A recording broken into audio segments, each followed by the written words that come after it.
Hey, folks, good morning and welcome to another episode of Steelers Morning Rush. I'm Alan Saunders. It is Wednesday, November 27th. The Pittsburgh Steelers will have their second of 4 practices this week over at the South Side. In just a little bit, I'll be down there. 4 Steelers now have some video from practice and maybe some from the locker room as well. We're supposed to talk to Russell Wilson today as the schedule's a little shifted around this week for the Thanksgiving holiday. And, of course, we'll have coordinators in practice on Thursday and then another practice on Friday as we keep things rolling here through Week 13 as the Steelers get ready to visit the Cincinnati Bengals on Sunday. It's been a strange 24 hours in my brain. I have to share with you folks some consternation. So, story came across the wire yesterday that North Carolina potentially looking at Steelers offensive coordinator Arthur Smith for their head coaching job. I talked about it with Smitty last night, kind of dismissed it as a possibility. And I'll get into why in a second here because I'm going to spend this whole episode talking about Arthur Smith. But really more than that is the sheer number of people who have come across my social media feed since then saying, good, great, let him leave.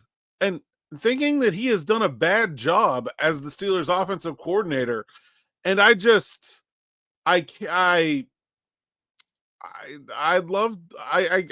figure that one out, guys. I just can't. It's certainly not based in reality. I can tell you that. The Steelers offense has gone from one of the worst offenses in the league to middle of the road, maybe upper middle class if you look at them in the right light. They're not great, but my goodness, they are so much better than they were before. And, it's not like they did it with some kind of massive infusion of new player talent either. They have the least expensive offense. They have the cheapest offense in the NFL in terms of salary. By far, actually, it's by a good bit. And as we sit here entering Week 13, they are right in the thick of things. And they were 28th in scoring last year. They are now 15th in scoring this year, I think. 15th. 22.9 points a game. Last year, way down the bottom. 17.9. So they're scoring 5 points a game this year more than they did last year. They're doing it without a significant increase in talent. Russell Wilson and Justin Fields are better than the 3 quarterbacks they played last year, but they lost Deontay Johnson. They lost James Daniels. They're playing with 2 rookies on the offensive line. It's not like this is a significantly better offense than last year's offense. And they are getting significantly better results. And not only that, just the way that it is happening is so much better. The Steelers' average depth of target, the average distance the ball travels from the quarterback's hands to the intended receiver is up almost an entire yard. All of the Steelers' passing offense a year ago was like checkdowns and nothing routes. They've opened up the route tree. They're throwing the ball down the field. George Pickens is having the best year of his career. Calvin Austin finally looks like the player the Steelers drafted in a legitimate home run threat. They're also went from tied for 28th, also 30th in play action usage to 6th, which is something we were all screaming about all last year, that this team wants to run the ball. They're okay at running the ball, but they never set it up. Where was the second thing? Well, there's the second thing. There's the play action. I'm not saying I love every call that Arthur Smith has made, nor is that my expectation ever. But man, I don't know how it's like it's like everybody forgot what this team looked like a year ago. This offense is so much better than the offense that the Steelers had before. And you can tell in many ways where this offense has run out of talent instead of run out of scheme. You see the middle of the field usage and you go, well, Russell Wilson just doesn't see the middle of the field because Arthur Smith has done it before.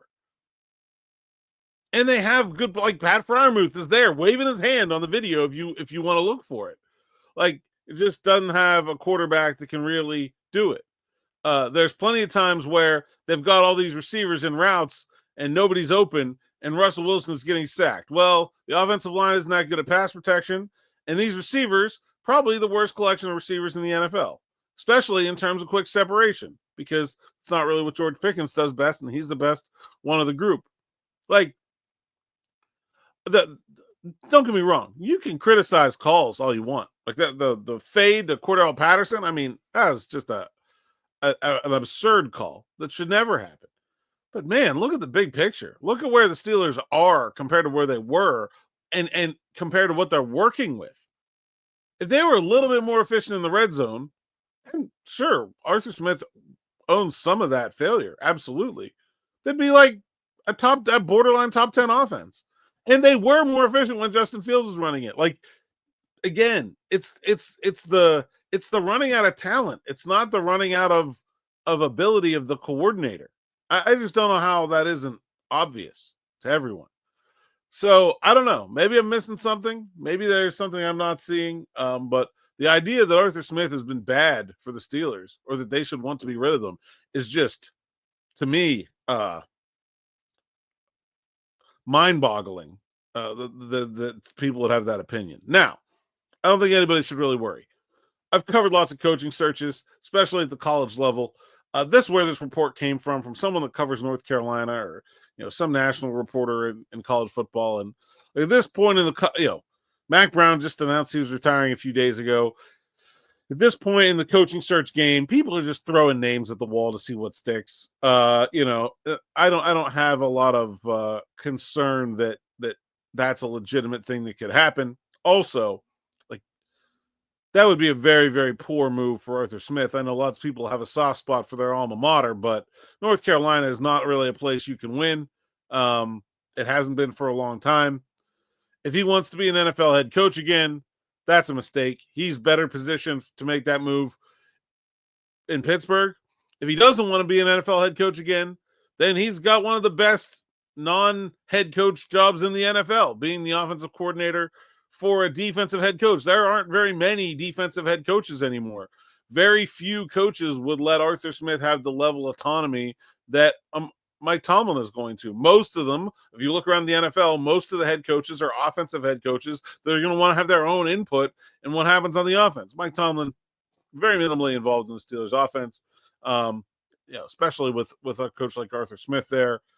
So there's, it's a really good NFL job. Oh, by the way, it's like, for a historic organization, it's won a whole bunch of Super Bowls. That doesn't help either. That doesn't hurt either. So, you could be working for, some clown owner who's like doing stuff that people tell him to do on social media, or some team that can't figure it out. Instead you're coaching for the Pittsburgh Steelers. So either way, I don't think Carolina would be a good move for Arthur Smith. I'd be very skeptical that any of this is even grounded in reality. But man, the takes that came out of this, I do believe that there is a subset of the Steelers fan base that just never will be satisfied with an offensive coordinator, no matter how good they were. But this has been pretty eye-opening for me. Let me know what you guys think. Maybe there's something I'm missing here. And we'll get back to more talk about this football team with Smitty coming up at 6:00. Make sure you like, subscribe, hit that bell for notifications here on the YouTube channel. And don't miss a thing. Until next time, thanks for listening, thanks for watching, and enjoy.